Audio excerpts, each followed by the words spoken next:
Saudara, tindak pidana perdagangan orang kini merambah hingga penjualan organ tubuh manusia.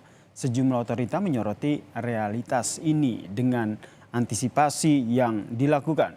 Namun ironisnya saudara, sebagian korban justru mengetahui modus ini yang ditukar dengan keuntungan yang besar.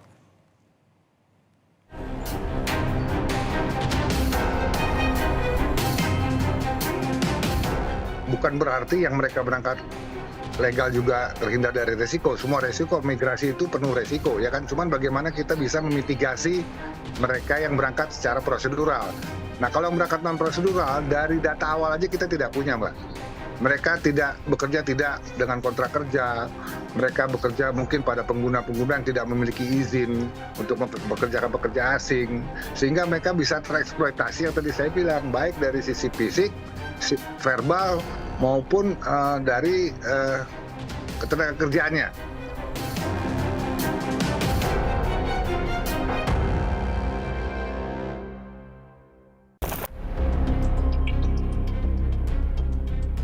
Tindak pidana perdagangan orang bukanlah hal baru lagi. Direktur Bina Penempatan dan Perlindungan Pekerja Migran Indonesia atau P2PMI, Rendra Setiawan menegaskan, kasus ini semakin marak lantaran pelaku tergabung dalam sindikat internasional.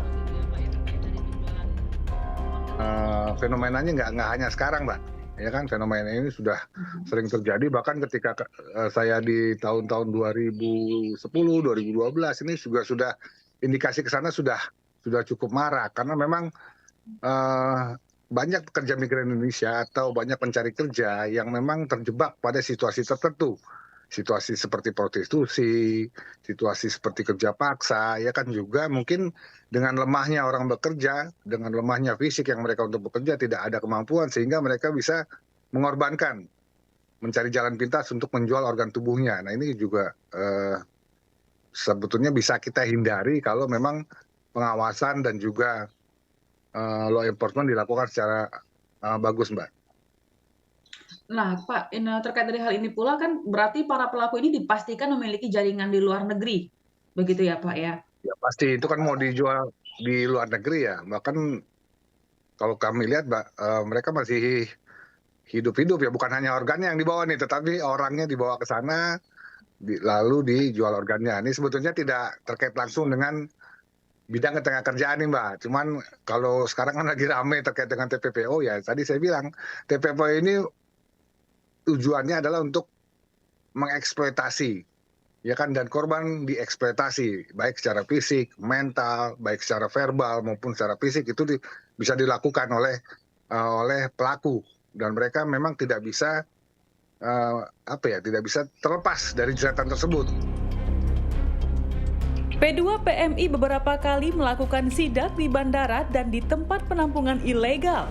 Dalam penyidakan tersebut, pihaknya beberapa kali menemukan calon pekerja migran tidak memiliki dokumen resmi untuk berangkat dan bekerja di luar negeri, di mana hal ini menjadi rawan untuk para pekerja dan tidak terlindungi secara hukum. Nah, kita sering dapati bahwa ketika contoh ya, kita beberapa kali sidak di bandara atau bahkan di tempat-tempat penampungan ilegal, itu kita berhasil menemukan para calon pekerja migran Indonesia yang ditampung di suatu lokasi yang memang tidak memiliki surat dokumen resmi untuk diberangkatkan bekerja ke luar negeri. Ya kan, untuk bekerja ke luar negeri, lembaga tersebut wajib memiliki surat izin perusahaan yang menempatkan pekerja migran. Harus memiliki job order yang sudah diverifikasi oleh perwakilan. Harus memiliki surat izin perekrutan dari BP2MI. Nah, inilah hal-hal yang memang menjadi kunci dokumen utama bagi perusahaan untuk dapat mempekerjakan calon pekerja migran Indonesia ke luar negeri. Nah, ketika kita sidak, hal ini kita tidak temukan. Meski demikian, beberapa dari para korban justru sukarela bekerja sebagai pekerja migran non-prosedural dengan berbagai resiko dapat mengancam nyawa mereka. Sebagian tergiur karena faktor ekonomi, terlilit hutang piutang, hingga iming-iming berkedok agama. Resikonya cukup banyak, Mbak, ya. Bukan berarti yang mereka berangkat legal juga terhindar dari resiko. Semua resiko migrasi itu penuh resiko, ya kan. Cuman bagaimana kita bisa memitigasi mereka yang berangkat secara prosedural. Nah, kalau yang berangkat non prosedural, dari data awal aja kita tidak punya, Mbak. Mereka bekerja tidak dengan kontrak kerja, mereka bekerja mungkin pada pengguna-pengguna yang tidak memiliki izin untuk bekerjakan pekerja asing, sehingga mereka bisa tereksploitasi yang tadi saya bilang, baik dari sisi fisik, verbal, maupun dari ketenaga kerjaannya. Apa yang menyebabkan mereka untuk tetap mau untuk diberangkatkan, walaupun mereka tahu ini banyak resikonya, mereka kan sebagai pekerja ilegal seperti itu, Pak? Mungkin ada dua, Mak, ya. Yang pertama adalah memang kebutuhan ekonomi, Mbak. Ya kan, ekonomi mendesak dan mereka beranggapan, wah, satu-satunya cara mereka bekerja ke luar negeri. Ya kan, kalau di Indonesia ya, dengan tidak sekolah misalnya, atau lulusan SD, SMP kan akan sangat sulit, Mbak, mencari pekerjaan. Tetapi kan ini mereka sudah diiming-imingi segala macam, yang akhirnya mereka, wah, saya harus berangkat nih. Ya kan, ekonomi keluarga harus begini begitu. Nah, itu satu alasan pertama. Berkaitan dengan penjualan organ tubuh tersebut, menurut kriminolog Universitas Padjadjaran, Ruli Herdita Ramadhani, baik disetujui oleh korban atau tidak, jika praktik tersebut menjadi ranah komersil, maka hal tersebut merupakan tindak pidana dan melanggar hukum yang berlaku. Dengan persetujuan atau tanpa persetujuan bahwa praktik daripada perdagangan orang yang ditujukan untuk diperdagangkan organ tubuhnya itu merupakan suatu tindak pidana dan atas perbuatan itu diancam dengan pidana, diancam dengan hukuman. Nah, tentu saja yang menjadi rujukan adalah hukum positif yang berlaku di Indonesia, ya, seperti misalnya di dalam Undang-Undang Kesehatan, gitu ya, sebagaimana diatur ya di dalam pasal 64 ayat 3 ya, seingat saya di situ dikatakan bahwa atas dalih apapun, gitu ya, bahwa segala bentuk perdagangan organ tubuh manusia itu dilarang, gitu ya.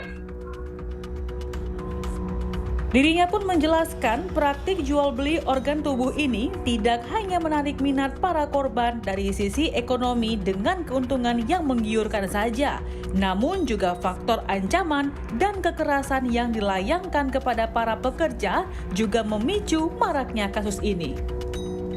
Misalnya kenapa di Kamboja? Ya, itu karena apabila kita tarik ya hubungan di antara dua hal tersebut yang menjadi faktor penyebab ya faktor ekonomi. Nah, salah satunya. Tentu itu akan di organ tubuh tentu akan dihargai fantastis. Sehingga ketemulah gitu ya, ada faktor ekonomi di situ sehingga itu yang mendorong seseorang baik dengan persetujuan ataupun tanpa persetujuan untuk memperdagangkan organ tubuhnya itu merupakan perbuatan yang dilarang. Nah, apalagi kalau memang ternyata bahwa korban warga negara Indonesia ini tidak hanya dia secara sukarela gitu ya dengan persetujuan hendak memperdagangkan organ tubuhnya, tetapi misalnya karena adanya ada ancaman kekerasan misalnya, atau bahkan adanya kekerasan sehingga korban ini menjadi takut ya, akhirnya tunduk dan akhirnya dia bersedia untuk misalnya memperdagangkan organ tubuh. Kini tersangka sudah diringkus dan seluruh para korban yang hendak dikirimkan menuju ke Kamboja untuk diperjualbelikan organ tubuhnya pun sudah diamankan oleh pihak kepolisian. Kini polisi tengah mengembangkan kasus dan melakukan penyelidikan lebih lanjut, di mana pemerintah juga memperketat regulasi untuk mencegah tindakan perdagangan orang ini kembali terjadi. Sudah sepatutnya seluruh para pelaku ditindak dengan tegas karena organ tubuh tidak sepatutnya untuk diperjualbelikan. Intan Ashar, Julian Fernando, Kompas TV, Jakarta.